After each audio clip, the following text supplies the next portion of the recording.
Okay, welcome to my channel that is Commerce Share It Here. Today we are covering business environment and international business, a high weightage unit in VGC Health Commerce. I have put together 10 concept based MCQs with full explanation so you can test yourself before we go through the answers together. Let's dive in. Now come to the first question.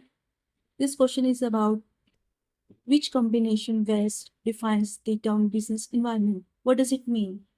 क्या business environment का मतलब क्या है? ये क्या ये सिर्फ internal policies को इंक्लूड करते हैं, एक्सटर्नल को भी करते हैं, सिर्फ एक्सटर्नल को करते हैं? पहले आपको बिजनेस एनवायरनमेंट के बारे में पता होना चाहिए कि बिजनेस एनवायरनमेंट है क्या। जैसे सेकंड हमारे पास क्या है बिजनेस एनवायरनमेंट, इसमें क्या क्या आता है? इसमें इंटरनल भी आते हैं और इसमें एक्सटर्नल भी आते हैं, राइट? सो आपको ऑप्शंस देखेंगे, only the internal policies and culture of a firm, क्या ये हो सकता है? सिर्फ इसमें किसकी बात की गई है? इंटरनल पॉलिसीज की नहीं। The sum total of external and internal factors then influence a business, या it can be right. Now come to the third option, government rules applicable only to the public sector units. No, it can't be right. The public location where a business operates, ये भी नहीं हो सकता है. This one is correct. The question number second, the new economic policy of India 1991 is popularly associated with three reforms. वो three reforms. तो उससे पहले आपको पता होना चाहिए कि new economic policy of India क्या है, ये कब आई थी? एट्थ प्लान में आई थी। एट्थ प्लान किसने दिया था? नरसिम्हा राव और मनमोहन सिंह ने बनाया था। इसमें क्या क्या चीजें आई थी? एलपीजी आई थी, एफडीआई आई थी, ओके जैसे सेकंड एफडीआई, एलपीजी, और जो डोमिनेंस था इस चीज का पब्लिक सेक्टर का वो खत्म कर दिया था। ठीक है, जो पब्लिक सेक्टर का डोमिनेंस था, लाइसेंस थिंग थी, ये सब खत्म कर दी थी। तो हम ऑप्शन देखते हैं इसमें क्या क्या है। पहला ऑप्शन क्या है? नेशनलाइजेशन, रेगुलेशन एंड प्रोटेक्शन, नहीं। लिबरलाइजेशन, प्राइवेटाइजेशन एंड ग्लोबलाइजेशन, ये क्या हुआ? एलपीजी, ये ठीक है। इंडस्ट्रियलाइजेशन, फेडरलिज्म, टैक्सेशन, ये भी नहीं है। एंड लास्ट वन वाला भी नहीं है। Now come to the next question. अब आंसर देखते हैं इसका क्या है। देखो आंसर हमारा बिल्कुल ठीक है। आगे बढ़ते हैं क्वेश्चन नंबर 3 पे। फीमा, फीमा 99 में आया था, ठीक है। Replaced with earlier act governing foreign exchange in India. FEMA ने किसको रिप्लेस किया था? फीमा ने किसको रिप्लेस किया था? फेरा को। फेरा कब आया था? 1973 में। दोनों में क्या डिफरेंस था फेरा और फीमा में? देखो जो फेरा था इसमें क्या होता था? सिर्फ रेगुलेशन और रेस्ट्रिक्शंस थी फॉरेन एक्सचेंज के रिगार्डिंग, ओके। और जो फीमा था उसमें क्या थी? मैनेजमेंट थी एंड फैसिलिटेशन था इसके रिगार्डिंग फॉरेन एक्सचेंज में। ये क्रिमिनल ऑफेंस है, ये सिविल ऑफेंस है। इसमें फाइन है और इसमें इम्प्रिजनमेंट भी हो सकती है, फाइन भी हो सकता है। तो उसका राइट आंसर क्या होगा?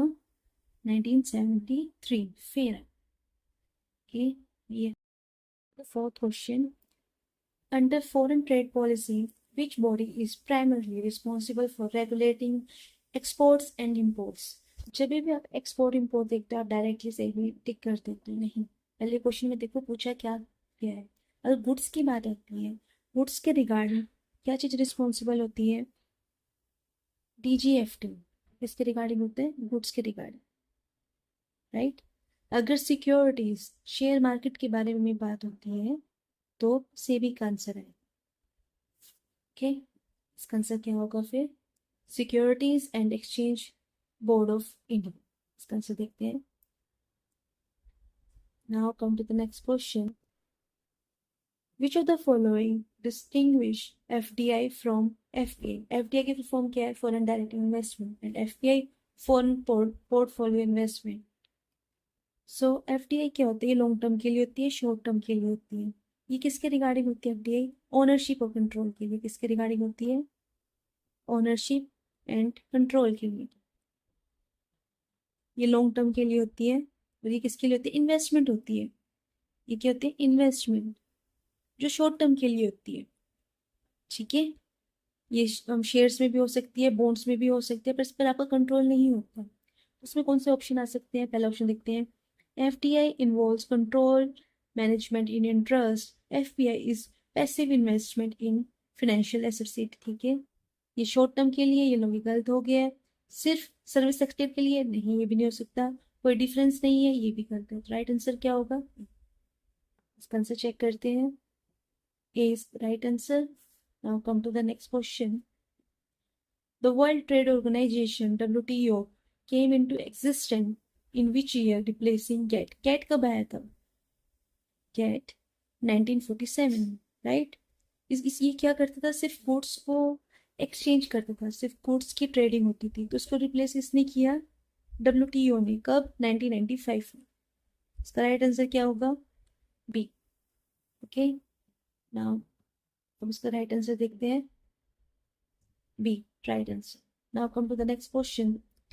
Which international institution is primarily concerned with short-term balance of payment sports to member country? Short term payments की बात कर रही है, तो क्या आएगा? शॉर्ट टर्म किसके लिए होता है? आईएमएफ के लिए। लॉन्ग टर्म के लिए क्या होता है? वर्ल्ड बैंक होता है। ओके, तो राइट आंसर क्या होगा? देखते ही, आईएमएफ, इंटरनेशनल मॉनेटरी फंड। ठीक है, आंसर भी यही है। Now come to the next question. A multinational corporation is best characterized by which features? इसमें से कौन सा हो सकता है? इसमें पढ़ते हैं।